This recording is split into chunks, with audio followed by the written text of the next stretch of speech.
Okay, so this was weird. I was just making the video and I was kind of halfway through, and then the video kind of stopped by itself. But anyway, I'm here walking. I came out for a quick walk before dinner time.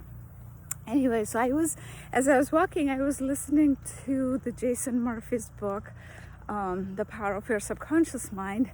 And as I was listening to that, there was this part, I think the chapter is towards the end, like how to remove mental block or something. And in that section, he was talking about how one person was thinking to remove his mental block where, how our mind goes into the negative for something. It's kind of trained. Our mind is trained to go into the negative for whatever happens to us from that point. So he thought that because our mind is trained to go to the negative, you can also train your mind to go to the positive. So as I listened to that part, so my mind kind of went on the tangent thinking about it. And after that, whatever was going on in that part of the book, I was not paying attention. And that's a different story. I remember Bob Proctor said, when you listen to the same book over and over and over, you do discover more things, because what happens is we hear an amazing idea and then our mind kind of goes into the thinking related to that idea. So when you next time listen to that book, chances of your mind going into the thinking zone in the same spot is much less. And that's why he used to read this book and listen to this book, Think and Grow Rich, many times, 58, 60 years. I remember he used to say, I think he died last year or the year before. Anyway, so coming back to the point, so in this book, Jason Murphy talked about, how that person thought that they can train their mind to get to the positive zone, like whenever something happens. So that got my mind into thinking as I went to thinking.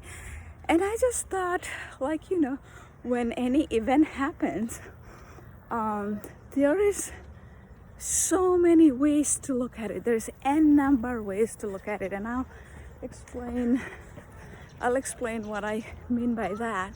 When there is a glass half full, normally people would say, okay, the glass is half full or half empty, right? And there's a third concept I remember posting on LinkedIn, that the third point could be that I'm grateful that there is a glass. So if there's a glass, then you can always fill it up or whatnot. But as I was thinking more about what I just heard from that book, I was like, there is so many ways to look at it, because it all goes with our emotions. We have fear, we have positive feeling, we have anger, we have sadness, and there's the main emotions, in my opinion, I think, are just two: happiness and fear.